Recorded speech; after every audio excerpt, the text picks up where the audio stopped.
Okay, got some questions. Got some. What's your take on what's going Haven't on looked at the show notes. with Israel, Iran, U.S. bombing? Any thoughts Um, on that stuff? it's nauseating. I don't pay a lot of attention to it because we did get asked about it, but because it really doesn't impact our lives. Oh, it does mine. Well, the oil prices because you own oil stocks.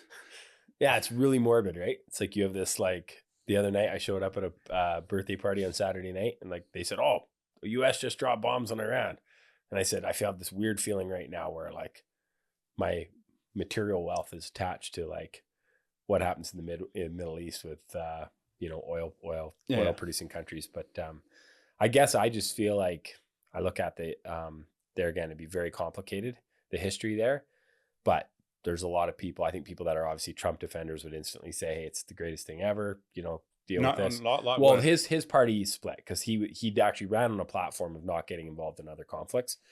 But I thought it was interesting, just so hearing people be divided about that, like Trump supporters. But even like I read an article by Conrad Black in the National Post talked about, hey, let's just You said, by the way, that that's like a more conservative. It is conservative. I know you disagree because you see some articles. Liberal quacks on there, man. It's considerably more right-leaning than most of the newspapers in Canada. Like if you compare it to the Globe and Mail or the... Yeah, you're going like extreme left to left. I'm just saying. Fair enough. I read the National Post. I even support them. Like I even buy the subscription or whatever because I just appreciate it. Makes sense. Anyway, I think on Israel, Iran, first of all, I believe in total depravity. So like if you're not in right standing with God, and especially once you get money and power, you're not usually making good decisions. Yeah. And so I think it's important to separate the government from the people. Like just like I don't agree with the Canadian government a whole bunch of things. Doesn't mean I'm like anti-Canadian, Canadian, right? Or the US. And so I think we can be anti what Israel's government is doing or what American government doing, and it isn't necessarily a reflection on the people or what you think about the people. So I think that's important to know on the whole conversation, but also that it's not that relative to our world today, right? Like we often find ourselves a lot on the news and talking about all these things that actually have like zero impact, and we do spend too much time talking about them and not enough about things that actually do matter. That I would agree with. Yeah, I have one person in my life in particular that is obsessed with Israel foreign affairs, and to the point where I would feel like it's really unhealthy. And I'm thinking, listen, like I know your life, I know your kids, I know your family. You need to stop. You have bigger fish to fry. You have bigger fish to fry. This is not healthy. Like it's definitely something that's important. I'm not saying it's not important. Yeah. It's just we do need to, we need to keep everything in a healthy perspective. And there's enough verses to kind of set us straight and be like, hey, we don't need to be anxious about anything, even these types of things. I have found it fascinating. And there again, I mean, we talked about the that was on the birth control stuff. Somebody talked about Stephanie Gray. I read a good chunk of the book that she did write about that. And probably would tend to lean that direction, maybe not agree with everything. But on this issue, like it'd be really interesting to hear someone that really understands it. Even like, how do Iranian people feel? Somebody the other day told me that most Iranian people would not be happy with their government. Like they're run by savages, right? And I feel that way about Syria too. I've watched documentaries on Syria. Well, it's rarely is sad. The people, pretty awful the leaders, people themselves. Right? I mean, you even talk about that guy, the pastor from Gaza. Anyways, my question to you would be: is it okay for a country like the US or Israel or anybody to just arbitrarily decide, hey, you don't get to have nuclear weapons, we're bombing your nuclear facility?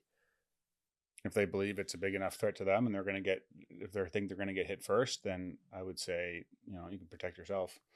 But it is an act of war. And I think it is like, it's dicey and war is awful. Like some people are like, oh, it's great. All these Iranians are dead.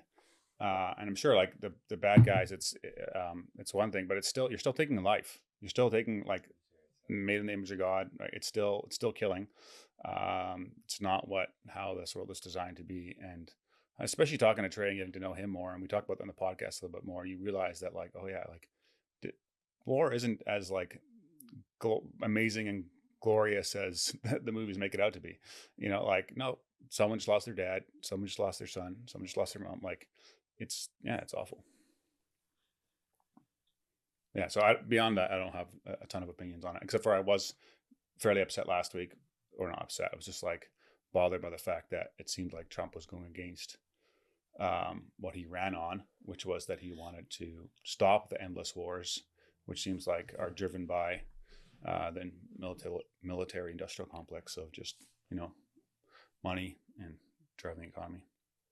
But seems like there's peace now. So Is there? yeah, they made an agreement.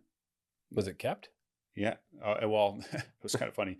Right after the agreement was made, Iran sent one missile that got shot down, and they weren't even sure if it was like shot on purpose or not.